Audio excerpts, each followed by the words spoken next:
Class 8 থেকে class 12 পর্যন্ত তোমরা যারা স্টুডেন্ট আছো তোমরা অবশ্যই কমপ্লেক্স সেন্টেন্স ইতিমধ্যে শিখে নিয়েছো।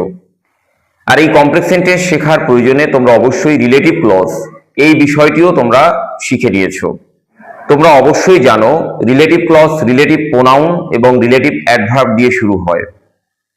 আর এই রিলেটিভ প্রোনাউনের মধ্যে দুটো বিশেষ প্রোনাউন আছে, দ্যাট এবং হুইচ। তো তোমরা যারা এই দ্যাট এবং হুইচ ব্যবহার করতে জানো না বা এখনো শিখে উঠতে পারোনি, মানে কোথায় দ্যাট ব্যবহার করতে হবে আর কোথায় বা হুইচ ব্যবহার করতে হবে, এই বিষয়টি যারা এখনো পর্যন্ত জেনে উঠতে পারোনি, আজকের ভিডিওটি তাদের জন্য। So welcome back to my video, welcome back to my channel pupils builder.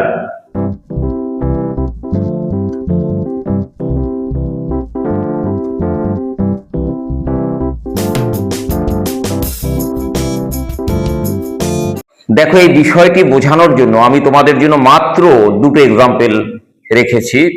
এই দুটো এক্সাম্পল যদি তোমরা মন দিয়ে শোনো, তাহলে এই বিষয়ের যত সন্দেহ তোমাদের আছে, তোমাদের যদি কোনো মিসকনসেপশন থাকে, সেটা সম্পূর্ণ ক্লিয়ার হয়ে যাবে। দেখো, একটা এক্সাম্পল আমি রেখেছি, the pen that Pranay presented me on my birthday has been stolen. পেনটি যেটা প্রণয় আমাকে গিফট করলো আমার বার্থডেতে চুরি হয়ে গেছে। এখানে রেড যে অংশটুকু আছে ওটা হচ্ছে রিলেটিভ ক্লজ, যেটা শুরু হয়েছে দ্যাট দিয়ে। তাহলে একটা বিষয় দেখো, ওই দ্যাট থেকে বার্থডে পর্যন্তটা হচ্ছে রিলেটিভ ক্লজ। এই বিষয়টিকে বাদ দিয়ে তুমি যদি তোমার কোনো বন্ধুর কাছে শুধুমাত্র প্রিন্সিপাল ক্লজটি বলো যে the pen has been stolen, পেনটি চুরি হয়ে গেছে, তুমি কি মনে করছো এইটুকু শোনার পরে তোমার বন্ধু সে পুরো বুঝে গেল? সে তোমাকে কোনো ফার্দার কোশ্চেন করবে না? অবশ্যই কোশ্চেন করবে। সে তোমাকে প্রশ্ন করবে যে কোন পেনটি চুরি হয়ে গেছে। কারণ তোমার বিভিন্ন পেন আছে, প্রতিদিন স্কুলে নিয়ে যাও, তোমার বক্সে বিভিন্ন পেন থাকে, তোমার প্রিয় বন্ধুটি সে জানে, তো নিশ্চয়ই সে প্রশ্ন করবে যে ভাই কোন পেনটা চুরি হয়ে গেছে। তখন তুমি তাকে ডিফাইন করে দেবে, আরো ক্লিয়ার করে দেবে, that Pranay presented me on my birthday, যেটা প্রণয় আমাকে গিফট করলো জন্মদিনে। তখন তোমার বন্ধুটি বলবে, ও আচ্ছা আচ্ছা, ওই পেনটা চুরি হয়ে গেছে, এ মা, কখন, কিভাবে চুরি হলো? এরকম নানাবিধ প্রশ্ন করতে পারে। তার মানে কি, তোমার বন্ধুর মনে কিছু কোয়ারি, এখানে প্রশ্ন থেকে যায়, কারণ সে তোমার পেন সম্বন্ধে জানে, কটা পেন আছে সেটা জানে। যখনই তুমি তোমার বন্ধুকে বলে দিলে যে প্রণয় যেটা গিফট করলো আমাকে আমার বার্থডেতে, তখন তোমার বন্ধুর কাছে পুরো বিষয়টা ক্লিয়ার হয়ে যাচ্ছে। এটাকে বলা হয় রেস্ট্রিকটিভ বা ডিফাইনিং রিলেটিভ ক্লজ। মানে তোমার ডিফাইন করে দিতে হচ্ছে।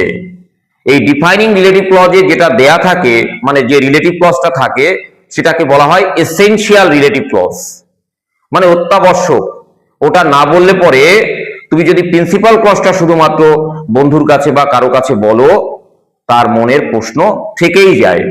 এই জন্য ওই যে ইনফরমেশনটা দিচ্ছ রিলেটিভ ক্লজের মাধ্যমে, সেটা হচ্ছে এসেনশিয়াল ইনফরমেশন। যদি প্রিন্সিপাল ক্লজ শুধুমাত্র আমরা আমার বন্ধুর কাছে বলি এবং এটা শোনার পরে যদি বন্ধুর মনে প্রশ্ন থেকে যায়, আরো সে শুনতে চায় ব্যাখ্যা, তখন মনে করবে ওখানে আমাদের দ্যাট ব্যবহার করতে হবে। এরপর এক্সাম্পল নাম্বার 2 এ আসছি। আমি লিখেছি, my costly pen which Pranay presented me on my birthday has been stolen. আমার দামি পেনটি যেটা প্রণয় আমাকে আমার বার্থডেতে গিফট করলো, প্রেজেন্ট করলো, চুরি হয়ে গেছে। এখন তোমার বন্ধুর কাছে তুমি রিলেটিভ ক্লজটা, যেটা আমি রেড কালার দিয়ে লিখেছি, ওটুকু বাদ দিয়ে শুধুমাত্র প্রিন্সিপাল ক্লজটা যদি তোমার বন্ধুর কাছে তুমি সাবমিট করো, বলো যে my costly pen has been stolen, আমার দামি পেনটি চুরি হয়ে গেছে। এখানে দেখো বিষয়টি, তোমার বন্ধু কিন্তু একবারে বুঝে যাবে, ও তোর দামি পেনটি, মানে তোর প্রণয় দিয়েছে, তোকে গিফট করেছিল, সেই পেনটা তো, মানে হ্যাঁ ভাই তুই ঠিক ধরেছিস, ওই পেনটাই। যে তুমি বলে দিচ্ছ my costly pen has been stolen, আমার দামি পেনটি, তো তোমার বন্ধু ভালো করেই জানে তোমার দামি পেন কোনটা। আর এই কারণে তাকে আর এক্সট্রা কিছু বলতে হয় না, বা তার মনে কোনো প্রশ্নও থাকে না, মানে বন্ধুর মনে কোনো প্রশ্ন থাকে না। তো এখানে আমাদের ব্যবহার করতে হবে হুইজ। এটা হচ্ছে নন রেস্ট্রিকটিভ অথবা নন ডিফাইনিং রিলেটিভ ক্লজ, মানে ডিফাইন করার প্রয়োজন হয় না, এমনিতেই প্রিন্সিপাল ক্লজ বললে পরে আমার বন্ধুটি বুঝে যাবে my costly pen has been stolen. তো সেক্ষেত্রে আমরা হুইজ ব্যবহার করব। তাহলে সামারি কি পেলাম? যদি আমার বন্ধুটিকে বিশেষভাবে ব্যাখ্যা করে বলতে হয় যে কোন পেনটা, এক্স্যাক্টলি কোন পেনটা চুরি হয়ে গেছে, সেক্ষেত্রে আমাদের দ্যাট ব্যবহার করতে হবে। আর যদি আমার বন্ধুর কাছে কোনো কিছু না বলতে হয়, শুধু প্রিন্সিপাল ক্লজটি বললে পরেই বন্ধু বুঝে যাচ্ছে, সেক্ষেত্রে আমাদের হুইজ ব্যবহার করতে হবে। আর একটা গুরুত্বপূর্ণ তথ্য, তোমরা যেখানে দ্যাট দিয়ে রিলেটিভ ক্লজ শুরু করবে, মানে যেটা এসেনশিয়াল ইনফরমেশন হবে, সেখানে তোমরা কমা ব্যবহার করতে পারবে না। আর হুইজের ক্ষেত্রে অবশ্যই কমা ব্যবহার করবে। দেখো মাই কস্টলি পেন, ওর পরে একটা কমা দিয়েছি, তারপরে তোমার হ্যাজ বিন স্টোলেন মানে প্রিন্সিপাল ক্লজের বাদ বাকি অংশের আগে, মানে বার্থডের পরেও আমি একটা কমা দিয়েছি। তো এই ছিল আমাদের দুটো এক্সাম্পল। এই দুটো এক্সাম্পলের মাধ্যমে তোমরা ভালো করে বুঝে নেবে। দেখা হচ্ছে শীঘ্রই তোমাদের পরবর্তী ভিডিওতে। আমার ভিডিও এখানেই শেষ।